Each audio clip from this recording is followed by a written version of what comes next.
right back at you with my co-host. Go ahead and introduce yourself. Ladies and gentlemen, it is me, SG3. How y'all doing tonight? And with that, let's get into the news. So let's get into the immediate news, the breaking news, the oh my god news, the holy sheet news. And that is this. We just have today the most what the hell just happened moments. So today has been pretty much, it looks like it's been confirmed. Nothing's been confirmed by WWE, by the way, guys. But there's a lot of speculation, and I do believe this. I certainly would put all my money on this whole insider thing right now because it does make sense. And might be the reason why we have not seen Dragunov.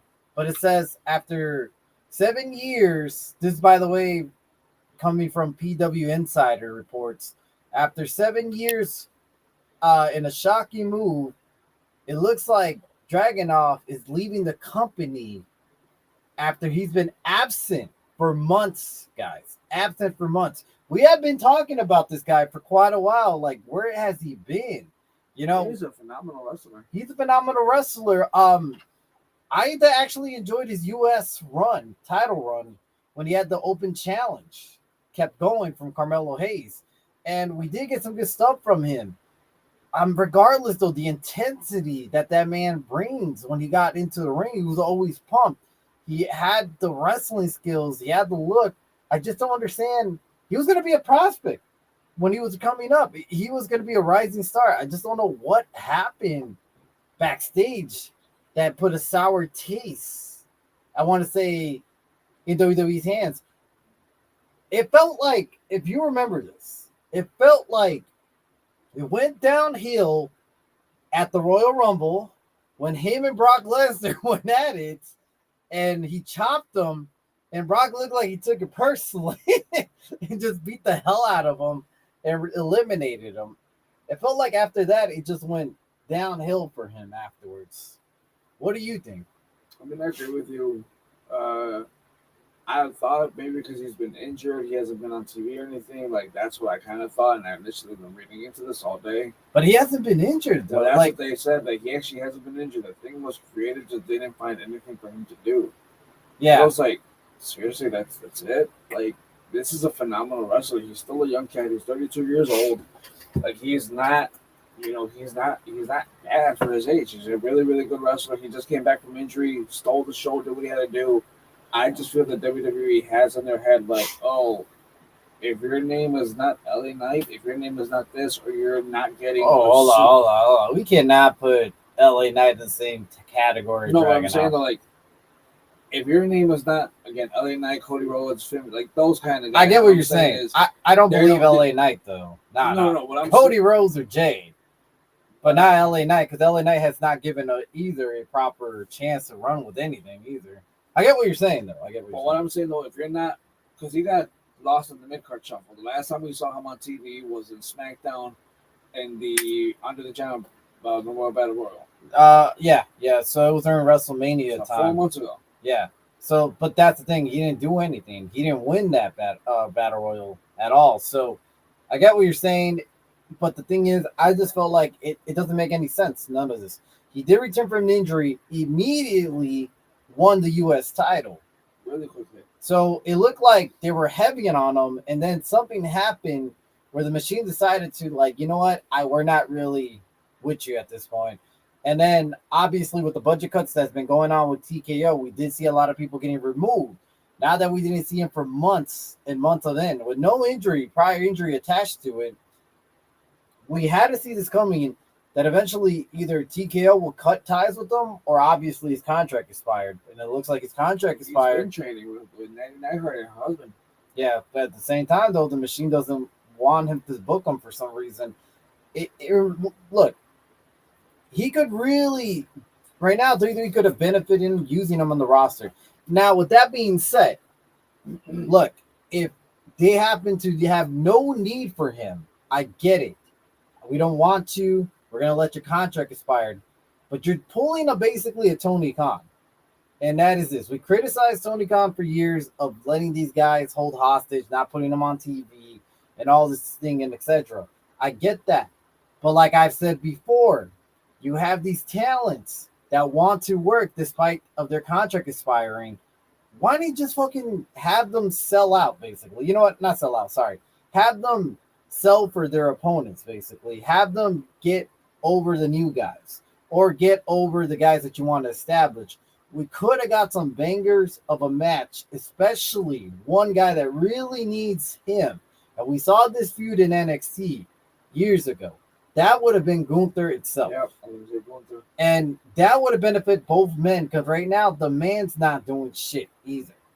No. And he has, for a guy that was on top last year, and really Dragunov was during the end of the year. He was, because that's when he won the championship. And we were giving high praises, well-deserved praises, and we were high on him for his future in the next couple of months afterwards. But that's when he even beat Sammy for the title. I forgot about that. Yeah. But afterwards in the Rumble, something happened and it just went downhill. Maybe he just... Look, I'll put it this way. His contract expired. I sure as hell think he didn't sign no NDA. So I'm sure we're going to hear him speak eventually about what went down. I feel like he might have rubbed someone backstage the wrong way, and it could have been a wrestler. And it could have been maybe. I'm not gonna put speculation out there. I'm not gonna mention names, but it could have happened at Royal Rumble. Because afterwards, it just never was the same for him, and it went downhill. And then the last time they used him on TV was at the Battle Royal, Andre the Giant Memorial Battle Royal, which he did not win. So, what do you think of that speculation that I have? I agree with you. Probably he's probably going to say something, or maybe they did make him sign one. He's not going to. Regardless, though, he's not happy with the situation. And you know what? If you're not happy where you're at, whether you work, whatever, get out. And he's doing the right thing for himself. I mean, he's 32. And you know what? Just because you made it in WWE, just because you got your contract, just because you were able to move forward with the company, doesn't mean you have to halt your company. It doesn't mean you have to halt your life and your career because of the namesake of the company. Yeah, I agree. Like EC3 used to say, control your own narrative at that point, and that is true. He started his company with Braun Strowman, and we saw how that went. Well, regardless, doesn't matter, man. Regardless, he has one thing that he says right, and that is control your narrative, and that goes for everybody, Control your own narrative in life. You got one life, you might as well be the one who controls everything to it. With that being said, rumors are flying. The first thing people are saying is AEW bound. Personally, I do think he fits well. I do see Tony Khan having a big liking in him right away. Because one, he's going to be the hottest free agent in the market. And depending on his contract and his stipulations, if you have any, if it's expiring, I don't think he has a no-compete clause in it. I don't think so. I don't know. I might be wrong. But if it does, then it'll probably be like 90 days. So meaning we're going to see him in about a few months by the end of the year, maybe. Yeah. But regardless, if he doesn't, this will be a good last-minute add-on for the end of the month for All In, where we have a bunch of surprises probably in store. And honestly, him added to this card would actually be pretty beneficial for them. Even as a surprise. Doesn't have to do anything. Just surprise, hey, I'm here. Stick it to WWE at that point. Well, I don't know if you saw, but Kyle Fletcher did actually post a reaction to him saying the fact that he's being released. Kyle Fletcher was like, hey, dude, let's go. He was excited for this, so I could see that happening. And honestly, I hope so. If that's where he wants to be at, I hope it works out. I hope they give him a good contract, and I hope they give him the opportunity. That's what's more important. Because I feel like it's not about the money. I feel like it's him wanting to wrestle and wanting to get on TV and show off his skills. And the man is skilled. The man does have this fucking aggressive style that I really do like to see. And it does fit with the AEW style. Yes, it does. I mean, there's so much potential for great matches in there. I really do think he fits well. One of them could be Kyle O'Reilly at that point. And his style with his style is going to fit well in that whole division. There's so much potential greatness to be there. Obviously, the Indies is another one. I highly doubt he's gonna go to TNA. No, and No, right now TNA is just like budget cutting everybody. And I mean, actually, I just seen Alexander return, which was odd. I don't know how that happened. I thought he was in AEW, but I think I just saw today that he did return. I might be wrong, but I did see a clip of Alexander return, and I don't think that was in the past. I think that's just currently, which is odd. But regardless, I do see him potentially in AEW. Tony Khan does offer a contract. We do know that Tony Khan does love free agents that are hot and wants to get basically the popularity out there. I just hope this is not another situation where he just puts them on the shelf right afterwards. AEW bound. If it happens, what do you think about it? It's a good move. It's a very, very good move for him. Again, he can really show his wrestling side. This reminds me of John Moxley. When John Moxley left WWE to go to AEW. It reminds me of it because even Moxley said, "Dude, I wasn't happy with the creative. I wasn't happy with what they were trying to do. I want to create my own narrative. I want to create my own character." And even though they wrote me a whole bunch of zeros on the check, it wasn't enough for me to stay. And I feel like this could be the same thing right now that's going on with Ilya. Well, it's funny that you do mention that itself. I actually think this reminds me of what's the next topic, and we're gonna tie this in because he did mention that, so we're gonna tie it in actually with what Adam Copeland basically said in an interview recently with Ariel Helwani, and he talks about basically AEW in his comparison to WWE, where he throws a lot of jabs at WWE in this interview. That being said, during this interview, he did add a couple of quotes here. One of them is this.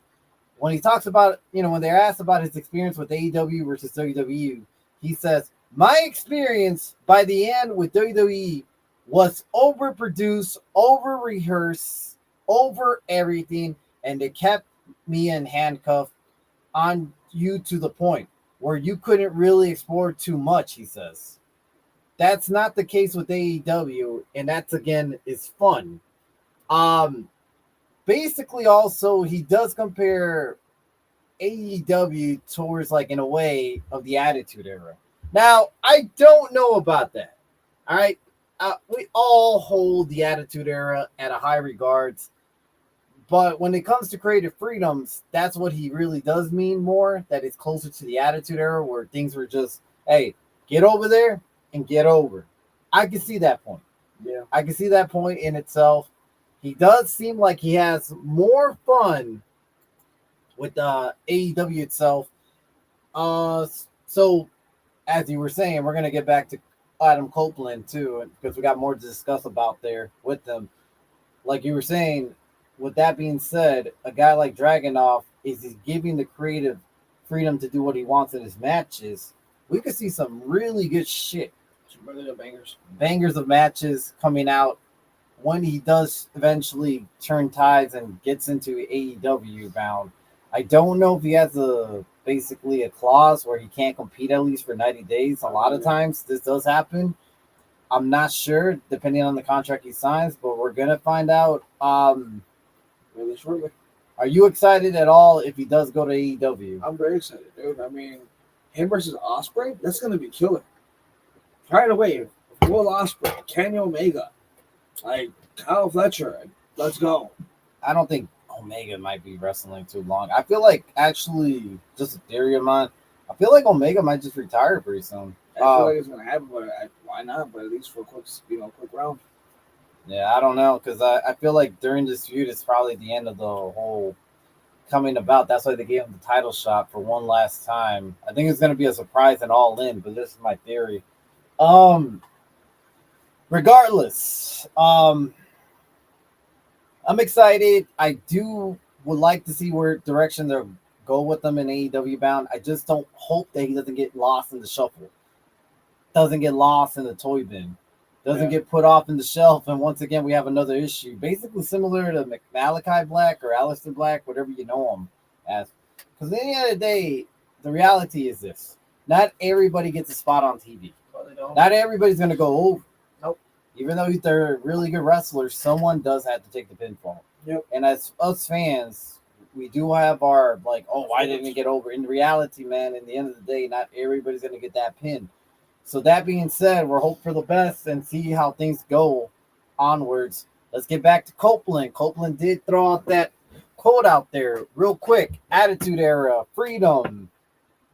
What do you think about all that? What do you think what Copeland says on his basically that the handcuffs of WWE? Do you believe that he really did put all those handcuffs? Look at his last run. And if you remember it correctly, was basically created the Judgment Day. That was his storyline, which was it's Phenomenal. still is over to this day, by the way. Still going on. I do like the original story. I do like when he did introduce Rhea Ripley and Damian Priest. It kind of reminded me of the time where I don't know if you remember, but the Ministry of Darkness was fighting off the Brood. And then next thing you know, they reveal the guys in the hoodies and it's them. Similar storyline.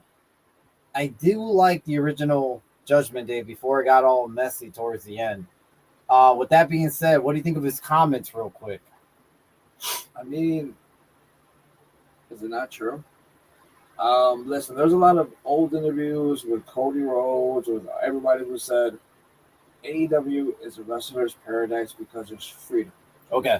That has been their model from the beginning. Then that has not changed. Right. A lot of people that have crossed the ship over, they say, "Man, it feels so much better over here because they don't have to like follow the script at a certain point all the time." Exactly. And it's like I feel like WWE has that issue because they're trying so hard to make it quote unquote perfect.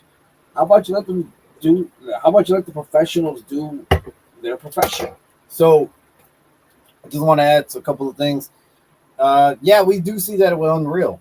We do see that on headsets, they're calling play-by-play in some matches, the move sets of what you're going to do next or how you're going to do it or what taunt you're going to go out there. So we do see instances of certain matches where it has to get down to the wire, every single thing. But also, I also could make an argument that too much freedom is bad. And with that being said, we have seen some displays in AEW where there's a couple of botches, there's a couple of awkwardness. Yeah. Some segments that just didn't really go well with the fans. And we have seen this whole, let's give the guys freedom and let's see what they're going to do in the end. We've seen some of that stuff, a lot of stuff too, backfire. So I could get Adams, I could get his way how he sees things because I'm sure he is for sure one of the wrestlers out in AEW that gets total creative freedom. And I can see that, which would be fun for him. Now, do I say he deserves that? Personally, me, he's a veteran. He's gone through hell. That's true. I mean, he came back from basically a broken neck that we're all pretty much thought that he was pretty much done with wrestling, that he was never going to come back. He retired a lot earlier than he wanted to, that he had to at the time. We were glad that he came back to wrestling, made a little run with WWE. I thought it went well, but I could also see the handcuffs that he's talking about, and you could also see it displayed in wrestling. Maybe he wanted things in a certain way, and he didn't get it, and it could have been more beneficial if they had gone those type of way with him. With Randy Orton at WrestleMania 34. That match should have been a lot better than what it was. It was bad. It was okay. It was decent, but it was like, yeah, there should have been a little more.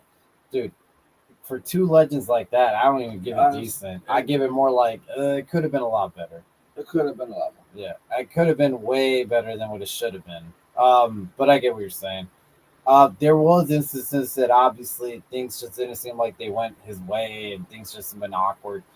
I think if I'm correct, and I think he kind of missed this too, one of the ones that it just seemed like very bad booking decision, and this was a Vince thing, by the way, and it was his match against Finn Balor in Hell in a Cell.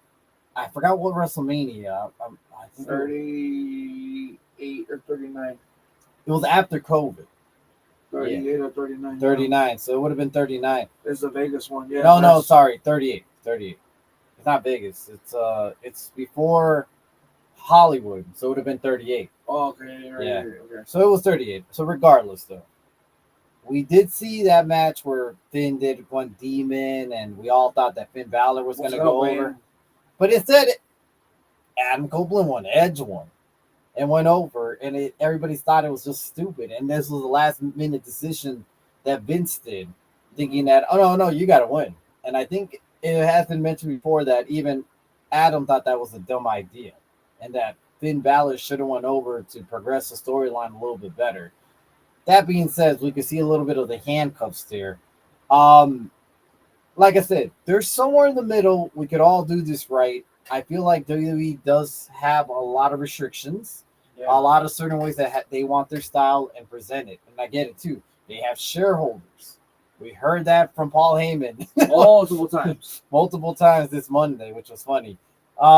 But regardless, also, you have to have these guys give them a little freedom to do a little bit of things by themselves.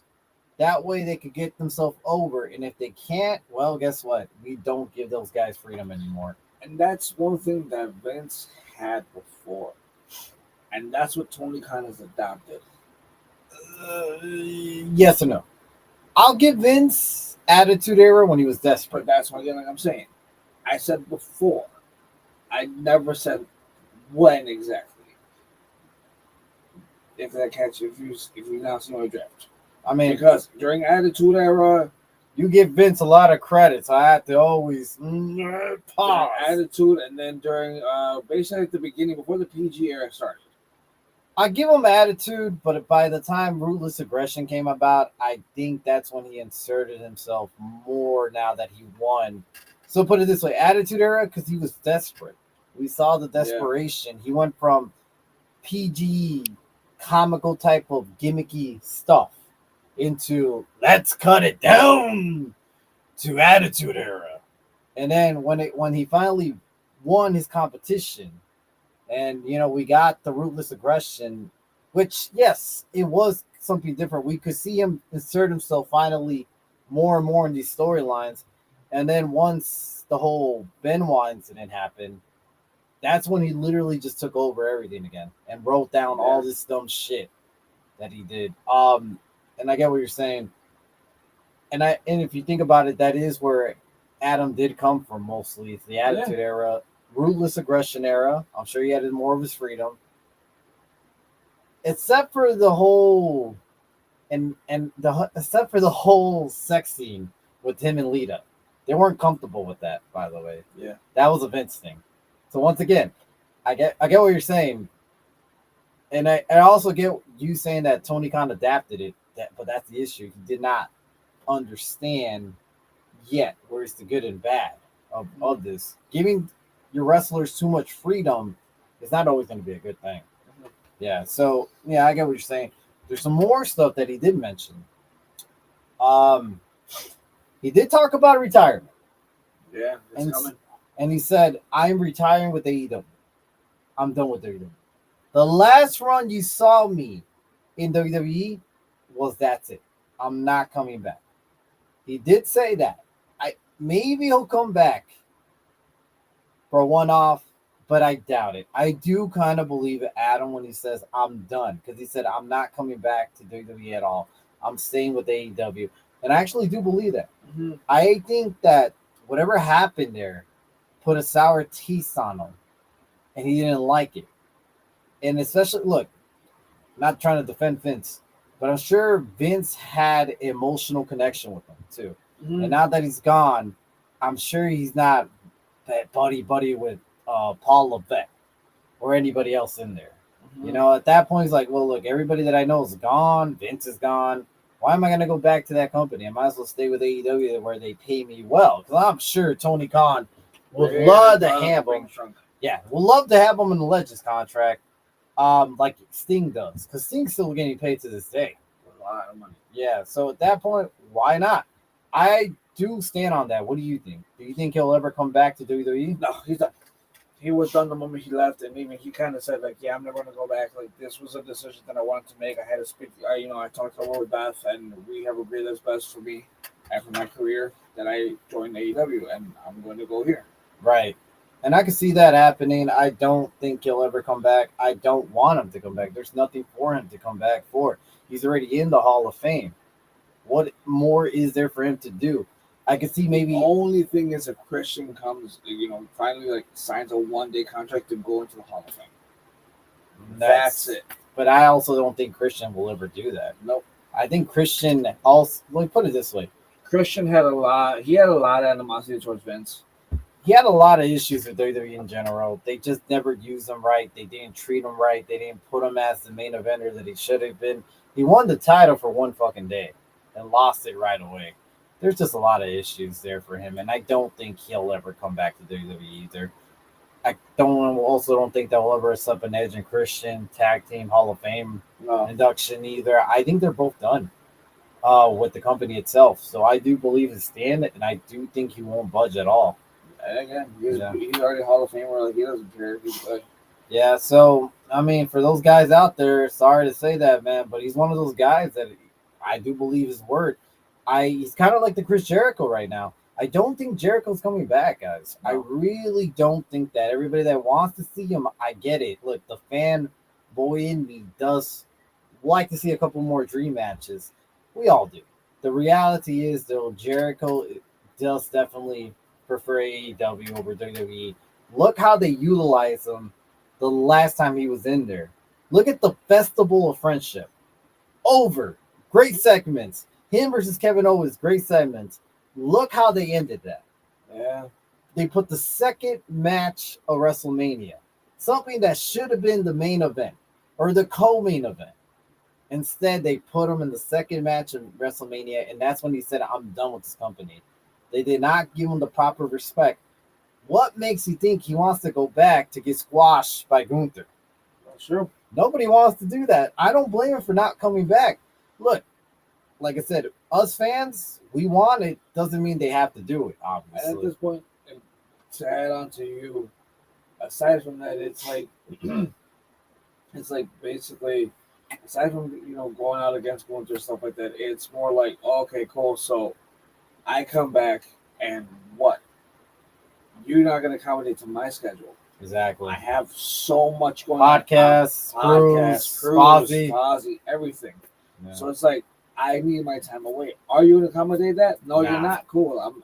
What else can I do? I can't be a full-time wrestler. I'm not of age to be a full-time wrestler. Mm-hmm.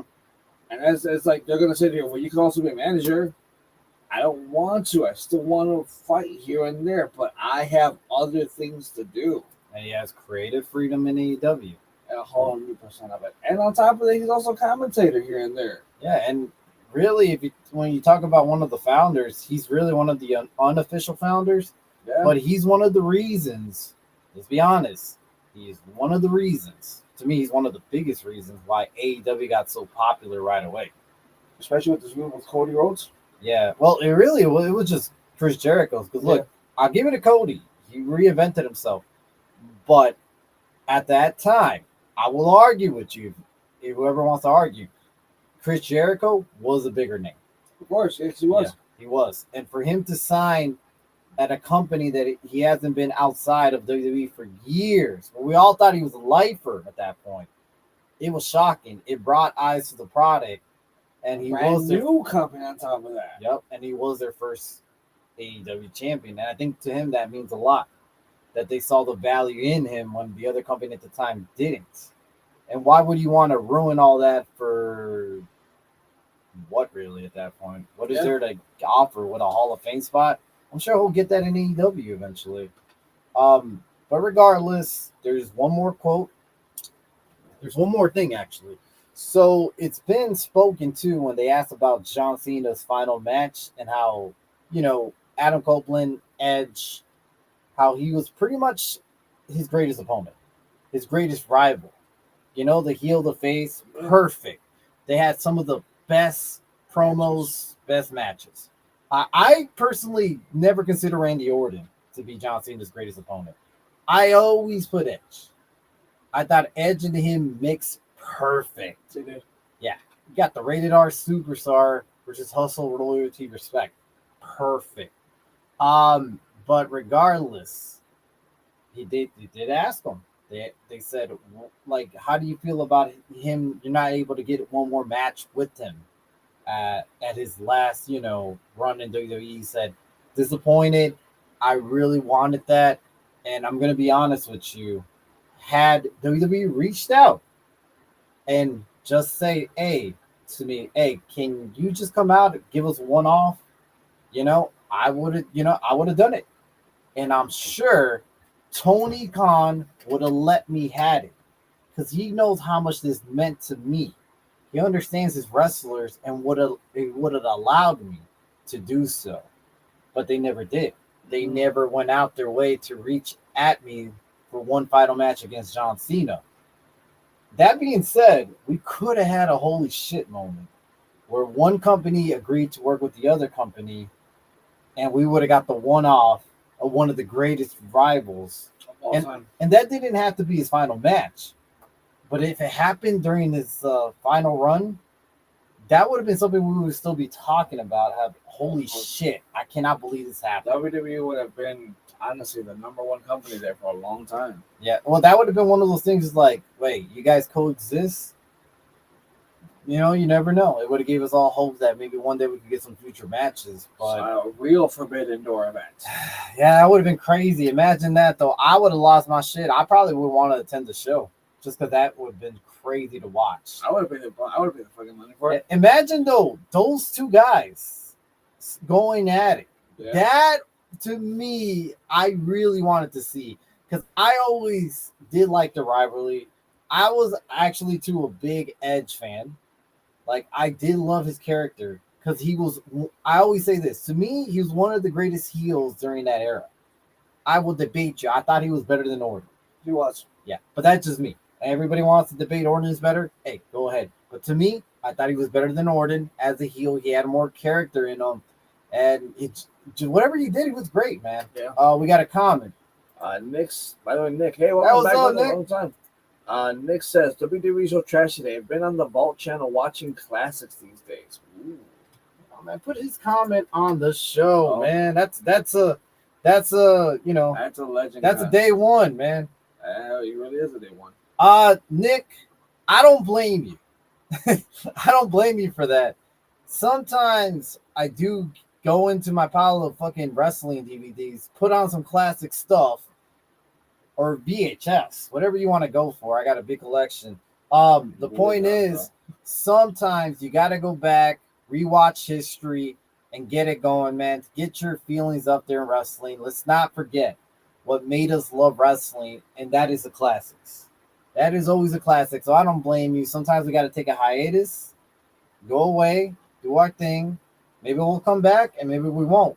But the classic matches are always going to be there. The classic feuds are always going to be there. Sure. So I can respect that because at least you're still watching wrestling. And I heard the Bolt is not a bad thing, actually. I heard the Bolt has some pretty good matches. And I know it's like at random. I did tune in. I tuned into the Attitude one, the WCW Bolt. I have not tuned into the ECW Bolt. I don't know if they still have it or they haven't had it, but I got to check that one out if this does exist. So, hey, if you ran into any classic match, let us know that. Let us know. We'll watch it. Yeah. We got another comment. Wendy. Hey, what's up? Bro, are you okay? And how's your voice? Too much Randy Savage? Ooh, yeah. Also, who has the better ooh, yeah? Macho Man or Kool-Aid Man? I'm doing great, Jose. He's talking about my Comic-Con experience using the Randy Savage voice. Man, it gets hard when you do it constantly for like 2 days. I didn't do it the third day. I dressed up as Hollywood Nova from BWO. So I got to relax my voice a little bit, even though when people came by, they recognized me right away. They're like, hey, Macho Man, Windy City Savage, Oh, yeah. And I still went into character. I'm like, wait, fuck. I'm a Hollywood Nova right now. I'm not fucking Macho Man. Like, yeah, but it was great. My voice is good now. Back at it. So, coming here to bring you news channel and everything. Thanks for commenting that. Who has the better ooh yeah? The Macho Man or Kool-Aid Man? I don't know, man. That's a tough one. Kool-Aid Man is His oh He's a yeah, legend. oh yeah. Honestly, Oh, it's pretty good. yeah. It's pretty good. I don't know. That's a debate for one day, man. We're gonna have to analyze it. I can't just give you an answer, really. You I'm have gonna have to like, analyze listen it. to it, see why it hits. See what gives you goosebumps. I think I remember years ago reading about this. I don't know how factual it is because this is back then, like where anyone could write shit on the internet back then. But I did read somewhere that I think either Randy, I think it was Randy that was trying to sue the Kool-Aid company for the oh yeah quote. Goodness. And I think it didn't go through in the end. But that was just crazy to think about. I don't know if it's actual facts, but I think that's what I heard, that he did try to sue them, but it didn't pan out for him in the end of the day. And that's when back then the commercial was really big for Kool-Aid and all. It really was. Yeah. So good comment out there. Appreciate it, guys. So as we were saying about Adam Copeland, would have been a great match to see. Maybe, I mean, when his time comes to retirements, hopefully we can see the last couple of matches that he's able to give us and to the opponents that he wants at his choosing. I'm very optimistic about AEW doing it right. Tony Khan doing it right about his last retirement match. We've seen Sting's last retirement match and how that went about. So I'm optimistic that he's going to give Adam whatever he wants at that point. I believe it, yeah. Yeah. And hope for the best, man. I really do, man. I did watch a couple of clips from his interview, and I'm probably going to catch up for it. Just thinking about it, though, makes me sad that I think this is the final year. It is the final year because even any tour he's gone that they don't televise, he's literally said, "All right, guys, I just want to come in. I love you from the bottom of my heart. Thank you, thank you, thank you." Someone actually uploaded a video of him recently where he was in Mexico, and he actually spoke back in Spanish. He said, "Mexico, de mi corazón, los quiero. I love you from the bottom of my heart. I love you. Thank you. This is my last time in Mexico. Es mi última vez en Mexico." And people were like, "No, don't go." And he's like, I have to. My body can't do it anymore. I appreciate you for coming out. I appreciate the love. I appreciate everything. Thank you." And he's done. Yeah, so yeah, man, it's coming, man. At the end of the day, is I think I'm still hoping he gives us another year, but hey, it is what it is, man. All right, on to the next topic, guys. We're gonna get into a little bit of the bloodline dilemma. And that is this, guys. Sorry about this, but I'm going to say one thing. For all you guys thinking that we're going to get a Roman Reigns versus The Rock at this coming WrestleMania, No. Good luck on that. That's a hell no. I'm going to say it now. I'm sorry to crush your dreams, but it looks like The Rock is on set to film Fast Furious 11. He's coming back as Hobb. And regardless, I honestly think this is a good opportunity for him. Because in the end of the day, I don't think he should return back to wrestling. I've been very vocal about his return. I don't think he's going to benefit the company. Yes, it gives us a dream match. But guys, the man is 50 years old. The man has not stepped in the ring since WrestleMania 40. He's not a young guy anymore. The man put on too much muscle. And he's not the same guy he was in his 30s, 40s, back in the day when he was a little slimmer. He's not able to give us a 5-star match, a 4-star match. Hell, even a 2-star. I'll give him 3. I'll give him 3 because of his charismatic and the way he probably could sell. And they'll probably have Roman sell more. And Roman's a good seller. I'll give him a 3-star match. I don't think it's going to be 4. I don't think it's going to be 5. But he will be gassed out. And rightfully so. He's not trained to be a wrestler. He has not trained for years to be a wrestler. On top of that, you got to go into the Saudi world where it's hot. Nah, he's not gonna last. Well, it's a different environment, and I don't think he's returning. It's set to start. I guess it's set to start filming January. So in that time, he's very. When it comes to his movie project, he is a little diva. We heard of those rumors, and I kind of do believe it, but he's very focused on it. I highly doubt, and I'm going to say this now, and if I'm wrong, so be it. I'll eat crow, and rightfully so. You can come back and make fun of me, do whatever you want, but I'm going to go out on the limb and say he is done with this whole WrestleMania dream match. Because if it doesn't happen at this one, I what highly makes doubt it's sense? gonna happen at the next one. But what would make sense? Why would it make sense the next year at that point? Nothing. Nothing. It won't make sense. And at that point, his years are coming to an end with wrestling. I would like to see him back as a villain role. Doesn't mean he has to wrestle.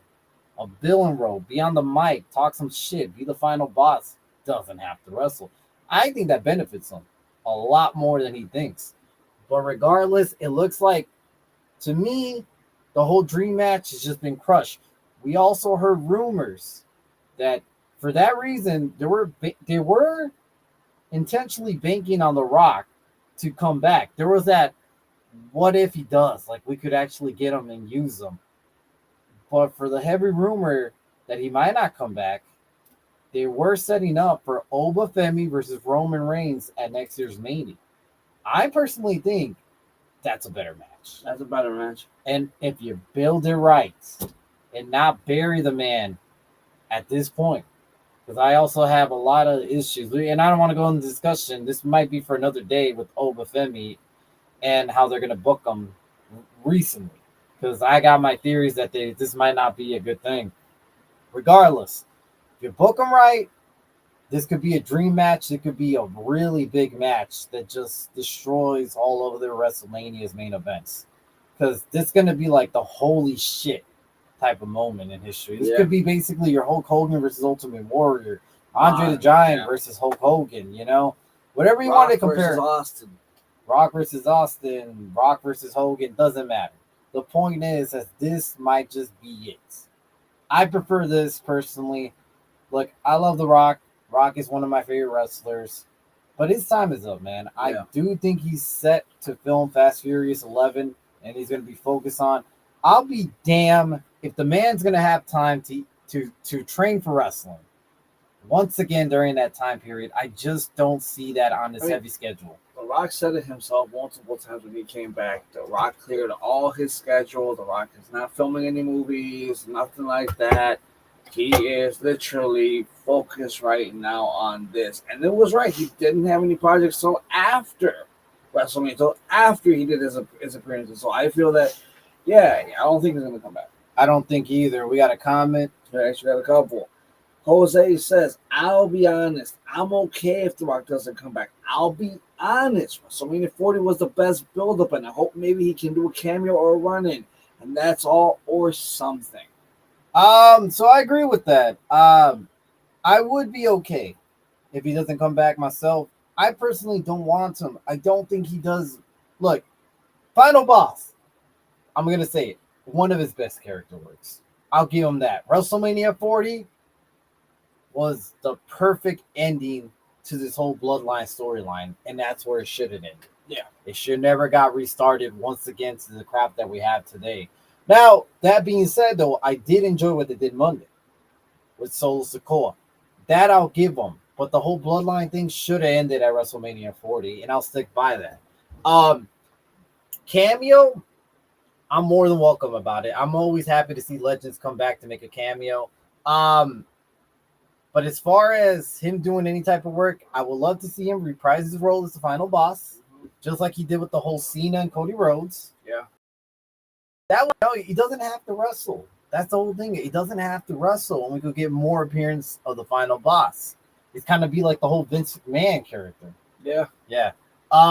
But the issue is, like I said, man, don't hold out hope, because I just don't see it happening anymore. I think The Rock is done for wrestling. I think so too. Yeah. And it won't come back.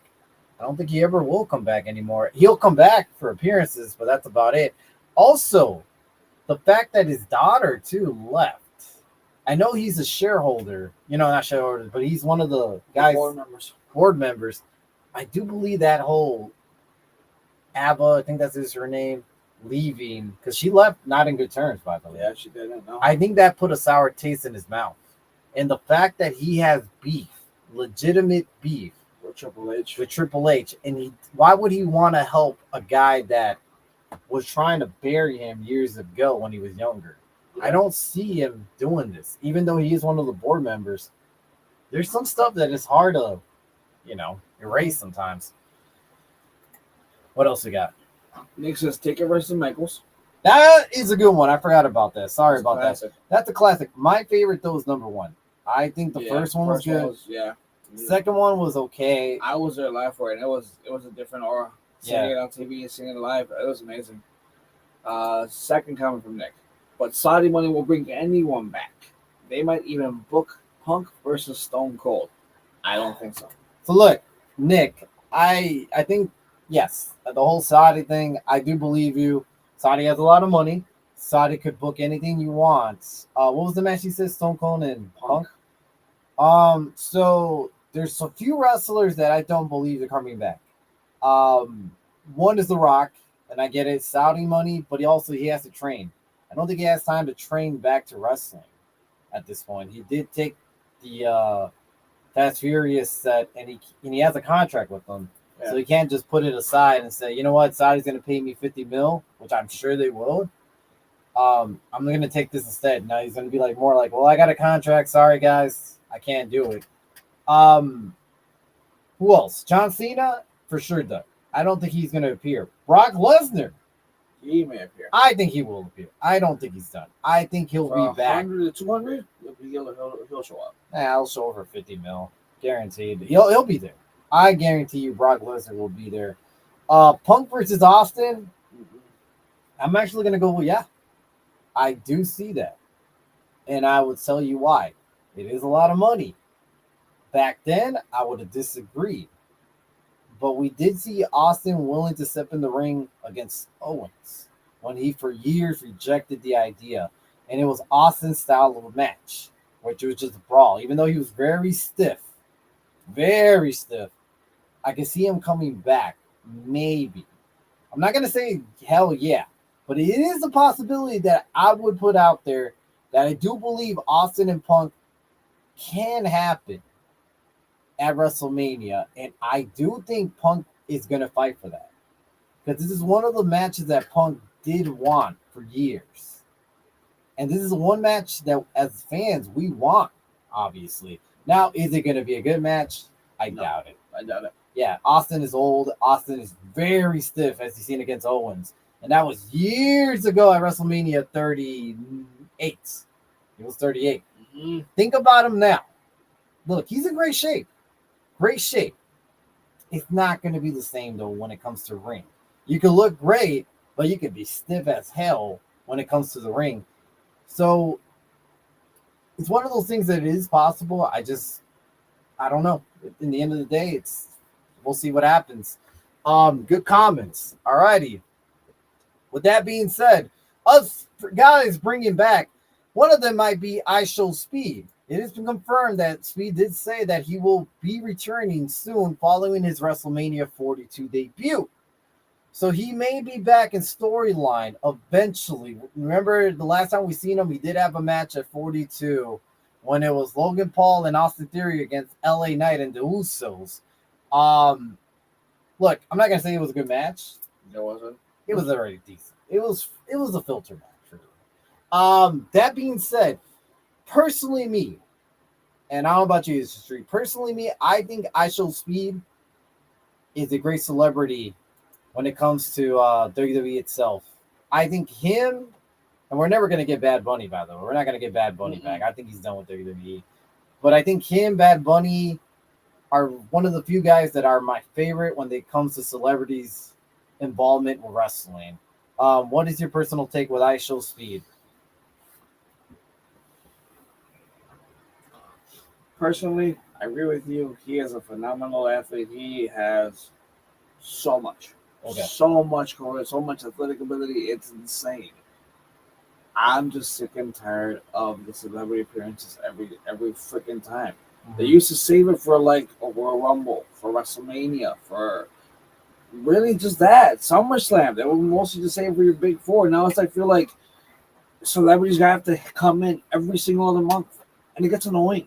It does. And that's the one thing I don't like about it. I don't mind them coming in, but it's like, dude, I remember when you just had a host for WrestleMania who was a celebrity who just chill in the back, do nothing.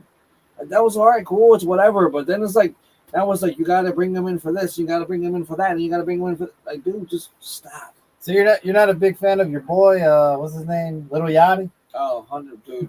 Lil Yachty deserves everything. He deserves the red carpet, everything, man. He's always got to show up.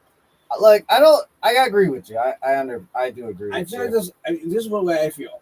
Okay. It's okay to have a celebrity appearance, Right. but you don't need a celebrity appearance every single time there's a camera on.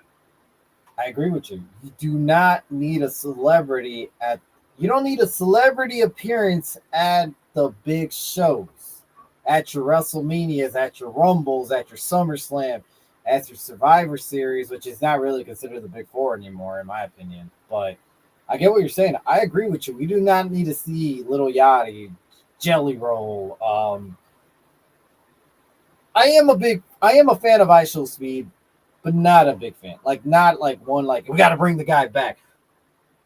But I get what you're saying. I agree with you. I do think that they do rely heavily on celebrities to get, in their eyes on the product. But as we've seen recently, okay, let's take it to this. Look at the involvement of 42 this year. Look at the heavy celebrity involvement. Good. It was heavy. And yes, I get it. First WrestleMania had tons of celebrities. Every WrestleMania does. But this just felt like they were more involved in the storylines. That they were there. We seen it. And we're going to talk about one right after this one. By the way, Nick says, Fiend. Shout out to Travis Scott on that one. That's another one that they rely heavily, and look how that backfired. He was not committed to the role. He did not want to step on the ring and wrestle the rumor match, which was Cody Rhodes and who was it? Jelly Roll, I think it was, versus Fiend and The Rock or whoever it was. The point is this. You rely on celebrities and they're not committed, you guys look like idiots. Yeah. Or if they do commit, but they look like idiots on TV, you guys still look like idiots. Now, every once in a while, it'll hit gold. I think IShowSpeed is one of those guys that is pretty good for what they do. Bad Bunny, one of those guys. And he does bring fans. So I will give you that. It just, like you said, you should not rely on that all the time. Look, and let me get to the point for WrestleMania 42. Look at them thinking this was going to bring eyes to the product, guys. Let's get the celebrity involvement. Ticket sales sucks. Attendance sucks. We're probably not going to get too much viewership either. So let's bring out celebrities. Let's bring out Jelly Roll, IShowSpeed, Little Yachty, and then your boy, Pat McAfee's back. And now he's a heel. And we're going to talk about him after this. But now he's a heel. And now he's back in a Randy Orton, which makes no damn sense. No damn sense. And this storyline did not need him. But for some reason, he got involved and made everything worse. And it left the sour taste that now we're getting the storyline back to us without him. And it looks like they realized they fucked up, so they were trying to redo this once again. But it's a little too late, in my opinion. We have that sour taste. We'll forgive. Wrestling fans will forgive, but we don't forget. We never forget. So I agree with you. And look what happened. It's been announced that they did not. Their attendance was not as great. It was down 11%. John Cena did go out there and announce, I think it was like 50,000 and something. It did come out recently, and I think it was 2 days ago or so, that their attendance was actually lower than that. I think it was night one was at 47,000, night two was at 51. They basically did the math. It was 91,000 when we combined. Barely. They said it was almost 20% lower than it was last year. Now think about that. You ran it back, and at some point you did have to lower down the ticket prices. I'm sure they lost money. They lost money on this, and once again, that's for them running it back at Vegas. Bad booking and heavy celebrity involvement did not work. We don't need a whole crew of celebrities to come out at these big pay-per-views. We're here for wrestling. As fans for wrestling, go ahead, Ashitra. I know you're going to say something. I got it. No, I'm going to let you run with that. But, like whatever you want to say. All I want to say is that's the one thing I did admire about Vince. Okay. Vince kept it. After WrestleMania 1, with all the heavy celebrity involvement, he mostly just kept it to one celebrity if they came out during WrestleMania. You go ahead. I'm trying to think. I'm trying to counter that for fun. If Vince ever brought in a celebrity for WrestleMania, that he did get him involved heavy, but I don't think there is one the main event at least. The one that only did was 27 with The Rock. That was it. But The Rock was a wrestler. But he was considered a celebrity at that point because he no longer was a wrestler. But it did set up for a storyline. Yeah. But when he did do it, he did it right. He did at least set up John Cena versus The Rock a year later, which became one of the biggest selling points of that WrestleMania. The biggest moment at that time. Nick has a comment. Nick says, do you feel like fans forgive WWE Creative for shoving Roman down our throats from 2015 to 2019? Do you feel like his run from 2020 till now makes up for it? You want to take that one first, issue 3?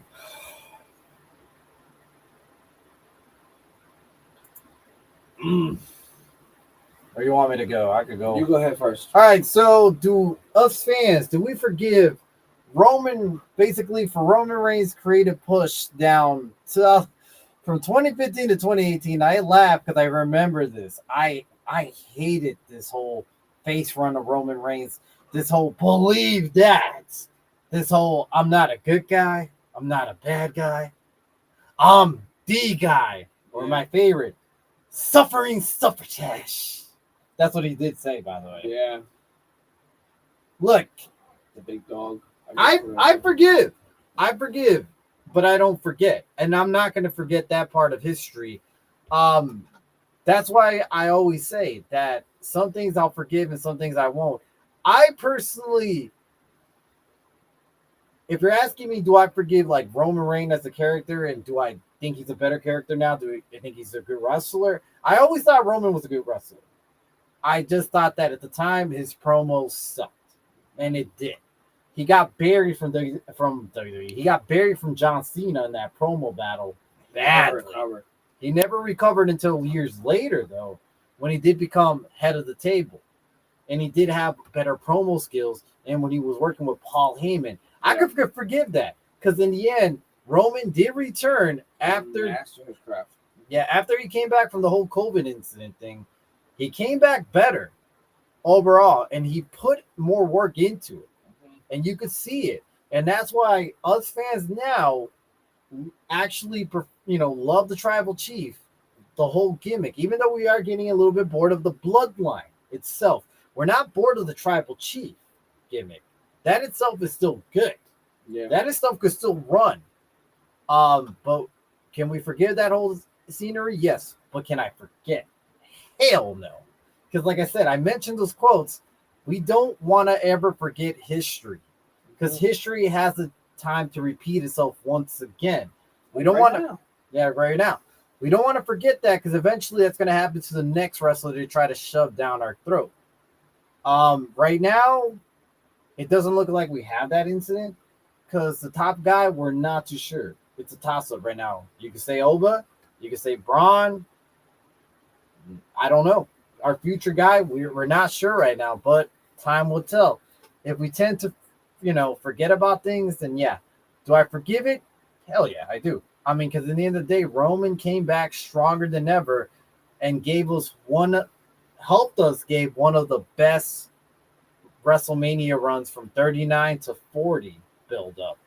And it couldn't happen without him, because he was the main event at that point. Yeah, he was only number one. So yeah, I mean, what do you think? I agree with you. I forgive, but I don't forget, because yes, that Roman sucks. Goodness, did he suck a lot? It was bad. It's because they still trying to make him like Shield Roman. That's the thing about it, dude. Like, and that's when no one catches on. It's like he was still like Shield Roman. It's like, no, dude, you're supposed to be a different guy, but it was like the song, the gear. Let me add on real quick. Seth Rollins had a new theme song. Dean Ambrose had a new theme song. Yeah, Jon Moxley, Dean Ambrose had a new theme song too. Roman had dun dun dun, and we booed right away when we heard that. For a while, it made us hate that fucking Shield theme song for quite a bit. But go ahead. But that's why, like, honestly, it's It was definitely like just like they just wanted him to stay who he was. It's like you can't. If you're gonna rebrand, Seth Rollins as the visionary, no longer the architect. It was the visionary from that point. Dean Ambrose was the lunatic fringe because he wasn't that nickname before, and now it's like all of a sudden you're still gonna keep Roman Reigns as the big dog. And that was the biggest fucking thing out there. He was like, "Oh, we're just gonna now call you the big dog. That's gonna work." It didn't fucking work. Real quick, I just want your opinion. This has nothing to do with this, but just some thought that I just had right now. Out of the three members when they first debuted, at that point, and this has always been kind of like one of those things. Like, who do you thought? So it's a question, like just a personal question. Doesn't have to be right or wrong. But who do you thought was the leader of the Shield when it first started? Seth. You really thought Seth was? Oh. I honestly thought it was Dean Ambrose. I thought Dean Ambrose was always holding the mic. Dean Ambrose was always kind of being more of the guy that was getting pushed on basically being the leader. Then eventually it looked like they were pivoting towards Roman Reigns. And I always thought that Seth was always going to be the guy that eventually did betray them, because he wanted to be the guy next in line. I feel like if somehow they were able to do the Shield nowadays and Moxley would jump, ship, I could see it being set. I actually could see it being set. And maybe Roman at that point. Another comment. A couple comments. Nick says, how are we supposed to take Big Cass seriously after his last one in WWE? That is a good question, Nick. Man, that's the issue, because his last run, I'm glad you mentioned that, because for some reason when I did see him return, what popped in my head was, you probably remember this, was him getting clocked, perfect timing, by the Big Show when he had that feud with Enzo Amore, when he was beating up Enzo and Big Show had to step in to help. And at some point he was beating up on Big Cass. He clocked him pretty good, and they were making him look like a joke at that time. So yeah, his last run was a joke. How we're supposed to forget? Look, man, we had history of look. We basically forgot about one biggest example. We forgot about Stardust. Cody Rhodes' last run in WWE was not the greatest. He made it work, though.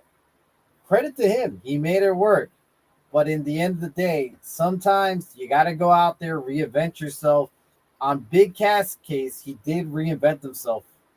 I'll give him credit. He invented himself, and he also worked on himself because he had personal issues. He was a pain in the ass to deal with in the locker room. That's why when they released him, nobody was fighting for him. He knew that. He had drinking problems. He fixed himself up.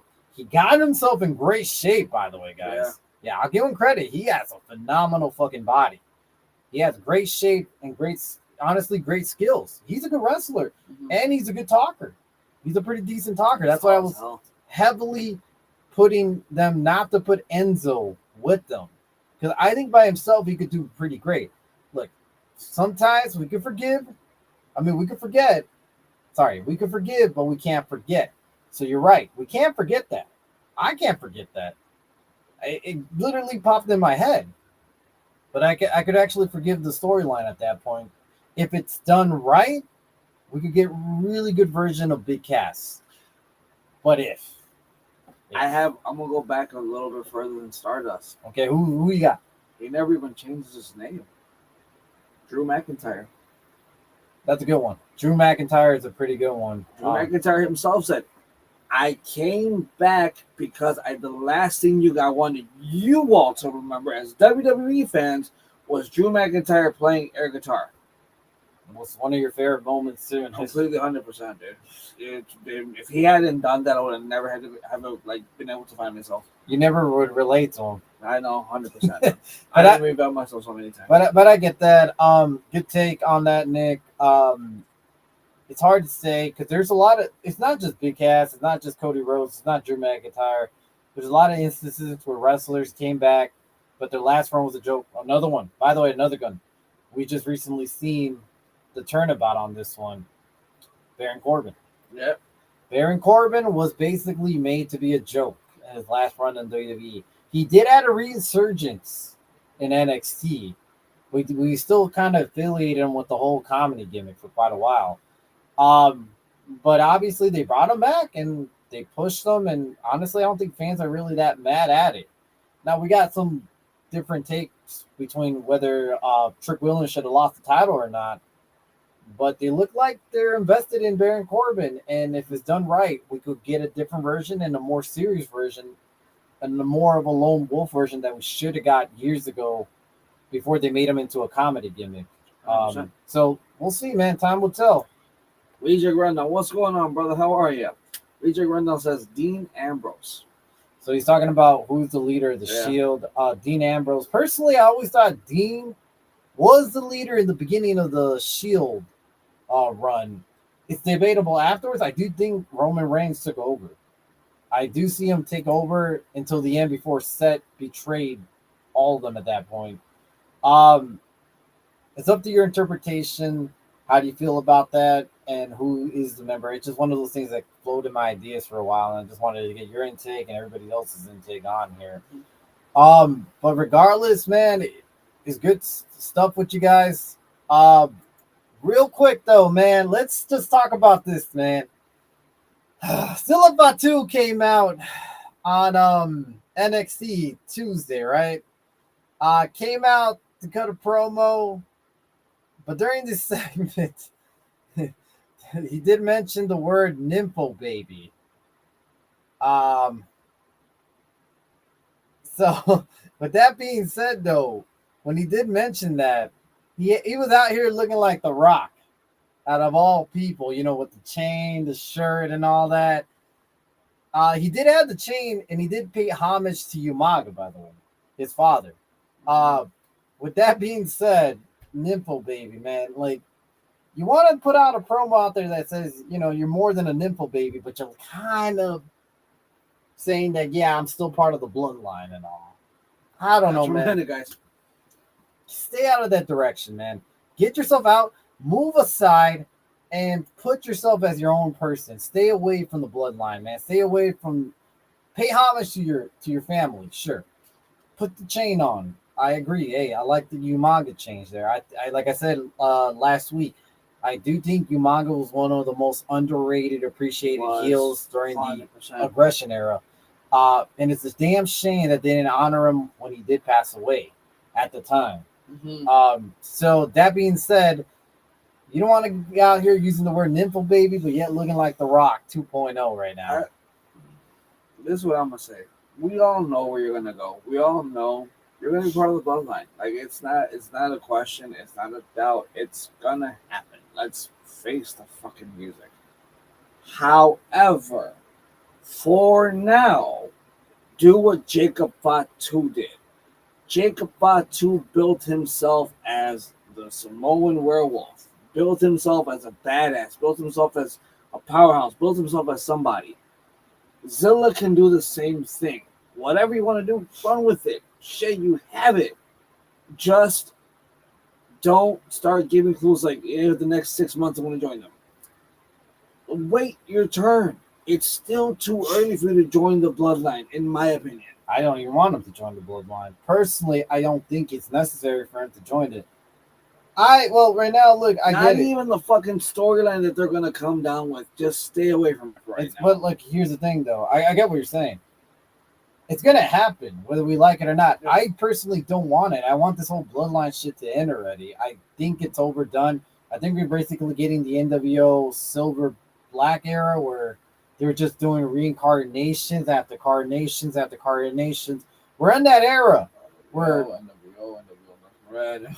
Yeah, well, regardless, we're in that era that it's going to get stale, and it's starting to get stale pretty quick. We don't need Scylla to basically give us hints. We need Scylla to be its own person. Yeah. Look, your bloodline ties, it's going to be there. Acknowledge it. Fine. Whatever. At the same time, man, we don't need you to click up with someone else and get lost in the sauce.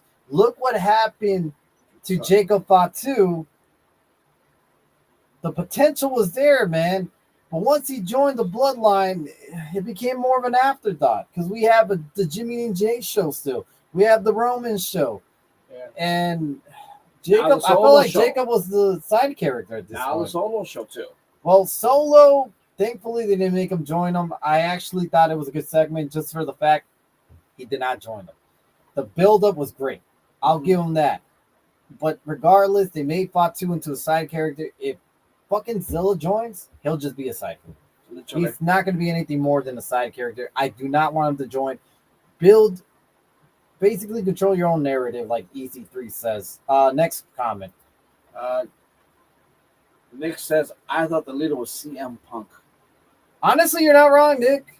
He did claim to be the leader. He did claim to be the leader, sort of, and he did brought him in, though. Yeah. Technically, his storyline, he brought him in. Now, that being said, his first pick was in Roman Reigns. Even he admitted it. Yeah. Which we saw the storyline being talked about a bit during their feud at WrestleMania. So, if you thought it was CM Punk, hey, I don't blame you, but CM Punk was only the leader for about a month or so until they basically whooped his ass. So, yeah, because don't forget that's when he lost the title to The Rock. yeah. So at that point, man, I mean, it's your interpretation. Nick says Dean Ambrose. SG3 says that. I say Dean. Reject says Dean. It's all up to you, man. I saw nobody say Roman, surprisingly. It's because Roman was more just like your powerhouse and just You're badass. Yeah, and that's why it was from 2015 to 2019 was the worst time for Roman. Quick take. Here's the thing. No one was complaining about Roman Reigns in the Shield. Because if you remember those promos, Ambrose was the mic. Ambrose was the charismatic guy. Seth was the guy who had a little bit of charisma but could wrestle really good. Roman was the badass. I remember a promo. Well, he was quiet, but when he had his one-liners, I remember when Roman would just come out like he would say, and I'm gonna kick his ass. He got over with that because the crowd went wild. The girls went wild. I mean, yeah, he's a good-looking guy. Why wouldn't they? At that point, he was over as a badass.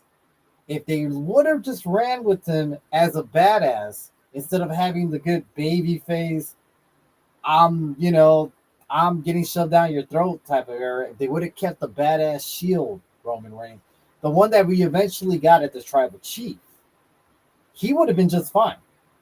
He would have been not as over as Dean or Seth, but he would have been fine. But regardless, everything happened for a reason. We got to the point of wrestling. Look, history will repeat itself. That's why we don't forget this type of stuff, because eventually it's going to come back around. It may not be happening this year, but it could happen next year or the year after that. With that being said, guys, it was a pleasure to talk wrestling with you guys. Comments are great. I appreciate all you guys. Shout out to Nick. Shout out to Jose. Shout out to Reject Rundown. Appreciate you all, brothers. Appreciate you guys all, man. We're going to be back on to talk about wrestling come Sunday. So come join us then. If you guys have any thoughts, predictions, or you guys just want to talk shit, hey, man, bring the energy out here. 100%. Yep. Till